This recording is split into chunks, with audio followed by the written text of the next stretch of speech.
Good morning everyone. आज के इस वीडियो में करंट अफेयर्स की काफ़ी महत्वपूर्ण प्रश्नों की जानकारियां दी गई है। बिल्कुल वीडियो को स्किप ना करें, पूरा वीडियो देखने की कोशिश करें। क्वेश्चन पे आते हैं अब। Question number 1, general Vipin Rawat देश के पहले सीडीएस का निधन निम्नलिखित में से किस हेलीकॉप्टर से हुई है? General Vipin Rawat the countries first CDS passed away from which of the following helicopters? First option है Mi-17V5, सेकेंड है Mi-26, थर्ड है Mi-8, फोर्थ है Mi-17V3। इसका आंसर होगा Mi-17V5। 8 दिसंबर को तमिलनाडु के कुन्नूर में ये हेलीकॉप्टर क्रैश हो गया और उनके साथ उनकी पत्नी मधुलिका रावत भी थी। इनके अलावा 13 और लोग भी थे। टोटल 14 लोग थे। इनमें से 13 लोगों की मौत हो चुकी है इन दोनों के साथ साथ। सीडीएस जनरल विपिन रावत को 8 दिसंबर को वेलिंगटन में हिस्सा लेना था। वेलिंगटन में डिफेंस स्टाफ कॉलेज कुन्नूर के सामने ही है। वो कॉलेज जो सीनियर पदों में तैनात फोर्स लोगों की जो सीनियर पदों में होते हैं उनके लिए है और उस कॉलेज में उसमें ट्रेनिंग दी जाती है। उस कॉलेज में 60 देशों के अधिकारी प्रशिक्षण लेते रहते हैं। वो पहाड़ी इलाका है, घने जंगल है, ऊंची नीची पहाड़ियां हैं, चोटी हैं। जनरल रावत दिल्ली से सूलूर हेलीकॉप्टर स्टेशन पहुंचे थे। उनके बाद सूलूर से 90 किलोमीटर की दूरी पर वेलिंगटन जगह है। वहां पर Mi-17V5 हेलीकॉप्टर से उड़ान भरे थे। ये हेलीकॉप्टर दुनिया का सबसे बेहतरीन हेलीकॉप्टर माना जाता है, ताकतवर भी है। इस हेलीकॉप्टर में राष्ट्रपति, प्रधानमंत्री लोगों को भी ले जाने लाने की ऑर्डर रहता है। वेलिंगटन से 10 किलोमीटर की दूरी नीलगिरी पहाड़ी पर यह दुर्घटनाग्रस्त हुई। इंडियन एयरफोर्स ने इनकी सूचना दी। 14 लोगों में से 13 लोगों की मौत हो चुकी है, जिनमें से एक ग्रुप कैप्टन बचे हुए जिनका हॉस्पिटल में इलाज चल रहा है। किस कारण से दुर्घटना हुई इनके बारे में एग्जैक्ट जानकारी अभी तक नहीं हुई है, अभी तक पता नहीं चला है। ये एयरफोर्स का ही हेलीकॉप्टर था। हालांकि पायलट बहुत ही अनुभवी था, बहुत एक्सपीरियंस था उसमें। देश की तीनों सेनाओं का मुख्य अधिकारी का निधन हुआ है। बहुत बड़ी बात है ये इंडिया के लिए। ये रूस में बना हुआ ट्विन टरबाइन इंजन वाला मल्टीपर्पस हेलीकॉप्टर है जो काफ़ी ही बेहतरीन रोल करता है। कजान हेलीकॉप्टर नाम की कंपनी ने, रशियन कंपनी है, ये हेलीकॉप्टर बनाता है। Mi-8 हेलीकॉप्टर का अपग्रेडेड वर्जन है, न्यू वर्जन है। इसका उपयोग transportation, rescue mission, heavy lifting, VIP movement इसमें किया जाता है। इंडिया बहुत बड़ा खरीदार रहा है इसका। हालांकि ये हेलीकॉप्टर बहुत ही एडवांस किस्म का है। गति 250 किलोमीटर प्रति घंटा है। 580 किलोमीटर एक बार ईंधन भरे हुए जा सकता है। अधिकतम 6000 मीटर की ऊंचाई पर उड़ सकता है। वजन 7479 किलोग्राम है। मिलिट्री में ये 3 क्रू मेंबर के साथ 36 सैनिकों को एक साथ ले जा सकता है। 36,000 किलोग्राम का भार वहन कर सकता है। ये दुनिया में 60 से ज़्यादा देशों में लगभग 12,000 से भी ज़्यादा Mi-17V5 को यूज कर रहे हैं, हेलीकॉप्टर को यूज करते हैं। और जब वीवीआईपी के लिए यानी इंपॉर्टेंट ऑफिसर के लिए ले जाना रहता है तो इसे मॉडिफाई करके 20 सीटों का बना दिया जाता है। कई सारे हथियार से भी लेस होते हैं, जैसे कि मिसाइल तैनात किया जाता है, रॉकेट लॉन्चर तैनात किया गया, मशीन गन तैनात है। जनरल बिपिन रावत 16 मार्च 1958 को उत्तराखंड में टौरी गढ़वाल जिले में जन्मे थे। आर्मी में एंट्री एनडीए के थ्रू हुई थी इसका और 1978 में हुई थी। आर्मी चीफ कब बने तो दिसंबर 2016 से दिसंबर 2019 तक आर्मी चीफ रहे। फर्स्ट सीडीएस 1 जनवरी 2020 को बने। जनरल रावत एकीकृत थिएटर कमांड पर तीनों सेनाओं के बीच आम सहमति बनाने की दिशा में काम कर रहे थे, जो आज़ादी के बाद से भारतीय सशस्त्र बलों का सबसे बड़ा पुनर्गठन होना था।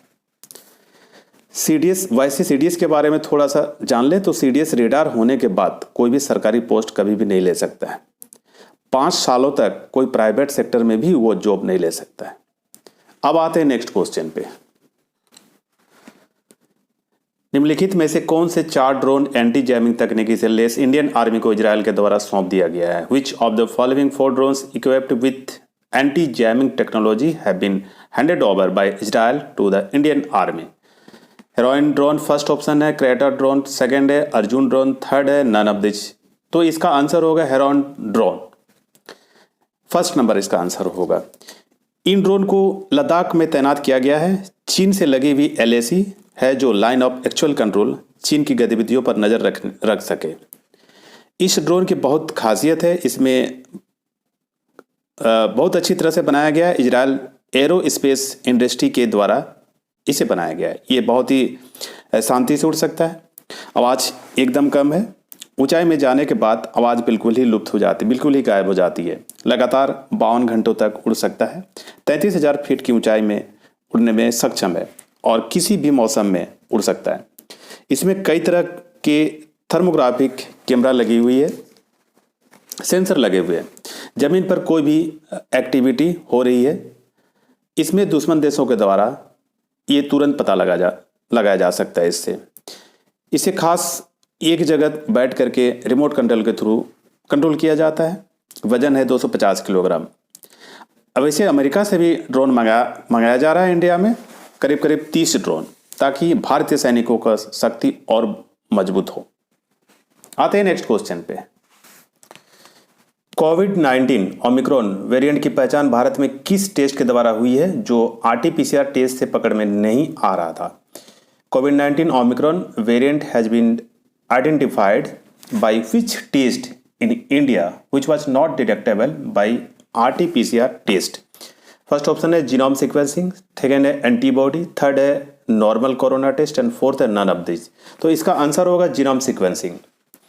द हिंदू न्यूज के अनुसार कोरोना ओमिक्रॉन की पहचान जीनोम सीक्वेंसिंग के द्वारा टेस्ट के द्वारा ही पहचान में आ रही है।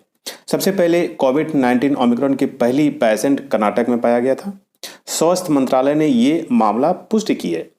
कोविड-19 ओमिक्रॉन बहुत तेजी से फैल रहा है, बाकी सभी राज्यों में फैल रहा है, फैलना शुरू हो गया बहुत तेजी से। 24 नवंबर को साउथ अफ्रीका में पहला केस सामने आया था। उसे कुछ ही दिनों के बाद भारत सहित 36 देशों से भी ज़्यादा देशों में बहुत तेजी से फैल रहा है। WHO ने इस वेरिएंट को वेरिएंट ऑफ कंसर्न घोषित किया था। द गार्जियन न्यूज के अनुसार ओमिक्रॉन से अभी तक एक भी मौत की पुष्टि नहीं हो पाई है। ये बात भी WHO ने कही है, अब तक डेथ किसी का नहीं हुआ है। इस ओमिक्रॉन में इन्फेक्शन फैलाने की क्षमता बहुत ज़्यादा है। हालांकि WHO को ओमिक्रॉन के बारे में बहुत ज़्यादा जानकारी नहीं है। RT-PCR में पकड़ में नहीं आ रहा है, पर जीनोम सीक्वेंसिंग में ये पकड़ में आ रही है। अब हमें यह जानना चाहिए कि जीनोम सीक्वेंसिंग क्या है। तो जीनोम में जेनेटिक डाइवर्सिटीज को समझने के लिए जीनोम सीक्वेंसिंग जरूरी है। किसी भी जीव का कंप्लीट जेनेटिक बायोडाटा होता है जीनोम सीक्वेंसिंग। इस टेस्ट से नई बीमारी और वायरस के नए वेरिएंट का पता लगाया जा सकता है। अब जीन और जीनोम में क्या डिफरेंसेस है थोड़ा बहुत जान ले।